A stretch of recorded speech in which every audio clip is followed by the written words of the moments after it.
guys, what's up? Welcome back to my channel. This is another video, a review video for me. This is the review of The Have and the Have-Nots, season 4, episode 7.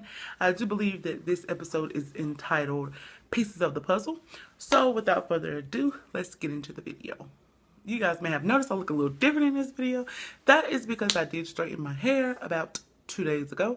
I am natural and I've been natural for 2 years now, and I finally decided to straighten my hair after 2 years of being natural, and this is my result 2 days later. I mean, it's not the best, but I didn't want to put any more heat on it or nothing. I could have put some rollers in it, but whatever. That is not what this video is about. Let's stay on topic.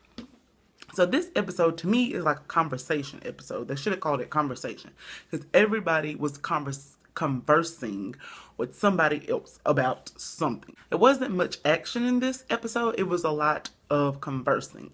So the episode starts with Hannah and her kids. They're back at the hotel, and Hannah is pretty much asking, Benny, where's his bracelet? What have his sister gotten him into? What happened? What have he did? Benny is, pretty much ignoring her and like, what are you talking about? What bracelet? She's like, the bracelet that I made for you. He's, changing the subject, not really paying her no mind. She ends up slapping him not once, but twice.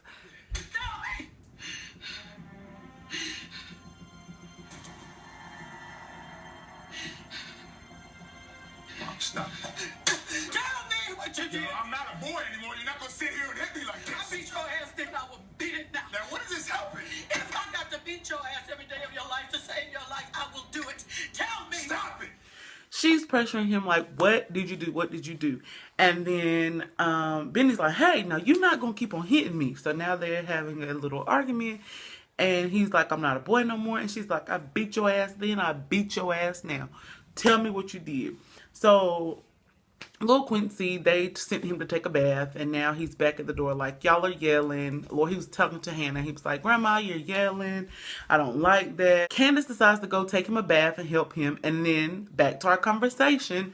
Now him and Candace are in the bathroom, and he's bathing, and he's having a conversation with Candace like, Grandma has been praying for you. Why is she praying to God for you? He's saying that she made him pray for her as well. And he's asking Candace, like, do you pray? And Candace is like, no, because she doesn't believe people hear it. And they're just having a real heart-to-heart conversation. He's pretty much just saying he wants God to help Candace to stay in his life. And it's a real, heartfelt moment. And so now we are over at Erica's hotel room. David is knocking on the door. She lets him in. He comes in the door apologizing about Veronica's visit. He's saying how sorry he is, how, it's his soon-to-be ex-wife. She's pretty much brushing it off. She's like, she's okay with it. She just wants to go to a nice dinner. He's like, no, before then, he's like, what did she say? What did she say? And then she's saying something like, she said she's a hurricane and blah, blah, blah, blah, blah, blah. She asked him about her dress. And he says, it's a nice dress. And then she's like, you have to quit doing that. And he's like, doing what? She was like, telling me everything that I want to hear. And so then he gets a it's a different side to him. He starts saying different stuff about her lipstick, about her dress. What is it doing to him physically? And something else. And then he's like, he really just want to throw her on the bed and make love to her. And then she's like, oh. And she was like, he's like, and he's like, am I making you uncomfortable? And she's like, a little bit. Let's just go to dinner. And then he's like, well, maybe that's a good thing and all this and all that. He was like, well, maybe you don't want a gentleman. So I guess that was his way of being a little hood, maybe. I don't know. So then they just decide to leave and go head on to dinner. So now we are with Veronica. She's back over at Candace's house. And she has an envelope in her hand. And she goes up and she's asking for the officer in charge. And then she has like this little conversation with one of the officers, and then this other guy comes up. I'm not sure exactly his position. Maybe he's a captain, maybe he's some higher rank officer, maybe he's assistant DA. I don't know what he is, but he's something, okay? So he comes up and he's like, oh, I got this, and apparently Veronica and him know each other. So she's telling him, what time did you find the body? Let me see the warrant. All this is inadmissible because Candace no longer owned this house. She's pretty much telling him the whole ordeal that, his warrant isn't going to cover the body. So now he's going to have to make a case and prove that Candace killed him with no body as evidence because of the fact that at the time that they found the body, which was about 6 o'clock, the warrant went out at 5 because at 5 o'clock, that was when Candace no longer was the homeowner of the house and the bank took ownership of the home. So they're going back and forth, and she's like, you know me, you know what I'm capable of in court and all this. They're just going back and forth like tit for tat. And so then he tells her, well, why was your son Keys with a dead body? Doesn't your son drive a Jaguar? And then he's throwing little jabs in there, and he's saying that, well, we're also going to pay the Criers a visit, and we're going to talk to them. And she's like, about what? And he was like, he's being real vague, and he's like, you'll see. And they're just, throwing unpleasantries at each other. Y'all like that word, huh? Unpleasantries. But anyways, so she leaves. She goes over to her car, and Jim Crier is sitting on her car. They're again having another conversation. I got a remote in my hand, y'all. They again are having another conversation, and they're talking about the fact that why did Jim come? And Jim's pretty much saying, that he came over there because stop, Zay. He's pretty much saying he came over there. Basically, the whole rundown of the conversation was, are you on our team? Are we handling this together?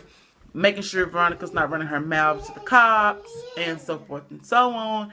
And then she's talking about all the stuff she has on him, all the stuff he's done. They kind of throw in a couple of things that Veronica has done and how she became her son's lawyer just so she could get out of jail. And it's just like a whole bunch of stuff. And Jim's pretty much giving Veronica credit and saying, she's pretty much a brilliant lady for the tactics that she come up with and all these other type of things. And she's pretty much saying, you do a little here, you do a little there, you don't get your hands dirty, and then your pieces become one beautiful puzzle. And yeah. So Jim told her that he know that she didn't kill Jennifer Salison and that Catherine did do it. So, they're just talking.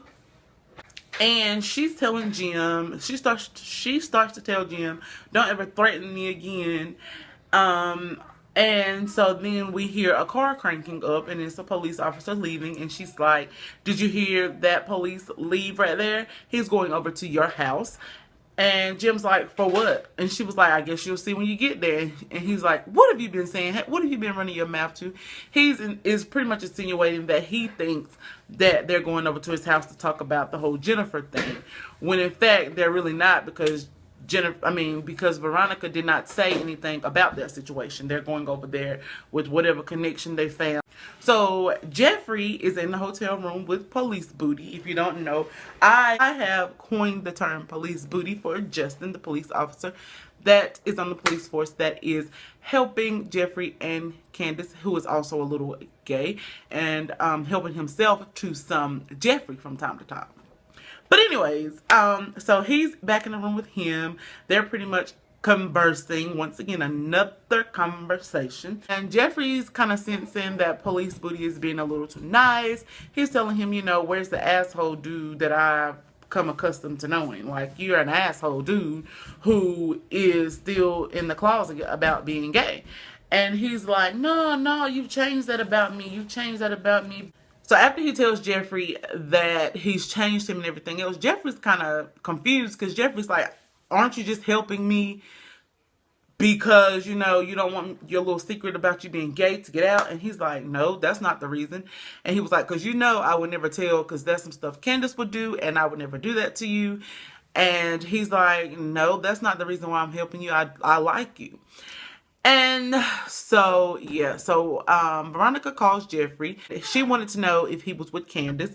He pretends that Candace is there, but she's really not. And she he told some lie, like she was in the bathroom or something, and she just tells her that tells him to tell Candace that she needs to find a good hiding spot because the cops are looking for her, and that they're also looking for Jeffrey too. And she tells Jeffrey that they found his car keys with the body, and that he needs to lay low too, and also that she will meet him back at her house because Melissa is waiting. And Melissa is the girl that Veronica found for Jeffrey to marry and to have a baby with. So now we are with Wyatt, who is still laying on his couch fainting, and Quita and her little boyfriend / Goonie is still in his house, and they're still talking about taking his money. He said he doesn't have any money, but she's like, you have bank cards. And so he's just laying on the couch fiending, and they are watching TV. They're talking about how many channels on the TV that he has. So Wyatt keeps asking for drugs. He's like, anything, heroin, coke, anything, just give me something. And so she's like, what do you want? And then he was like, I'll do anything. Just tell me what I got to do. And then she makes up this whole joke about how she's never been with a white man and how she's horny and that she would have sex with him. And then her boyfriend's like, what? And she's like, no, I'm just playing. But we can do whatever over there on his nice bed. So they go over there to do whatever on his nice bed. And he gets the phone and he starts to text somebody. It doesn't show who he's texting or what he's texting actually, but I do believe that he's probably texting Jeffrey. So now we are back at the hotel with Hannah and little Quincy, Candace, and Benny. And so little Quincy is finally out of the bathtub, and Hannah's getting ready to put him in the bed.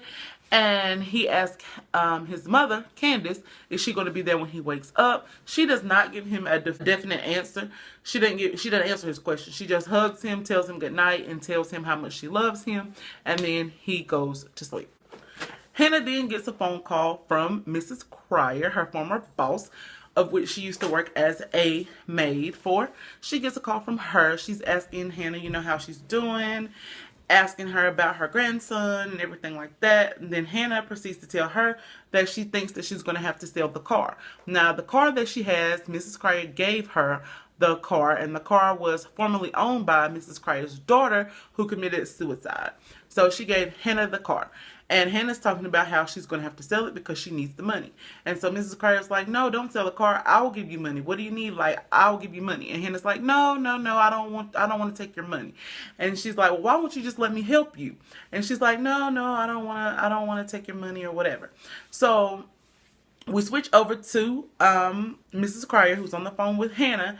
And she's at her house, and in walks Jim. So Jim comes in the house, kind of irate. Well, he's not really irate, but he's, antsy. And he's trying to tell Catherine to get off the phone. And Catherine's like, I'm talking on the phone. And he's real loud, and he's all this. And he tries to take the phone out of Catherine's hand, and the phone goes on the floor or something. So he was really adamant about the fact that he wanted Catherine's attention so he could tell Catherine that Veronica told him that some cops are on the way to the house, and they need to get their story straight, and they need to talk about what they're going to do. And he's pretty much telling her just let him do all the talking. So this episode ends with the knock on the door. Thank you guys so much for watching, and as always, I will see you guys in my next video. If you haven't already, please like, subscribe, and comment, and I will see you guys next time. Bye.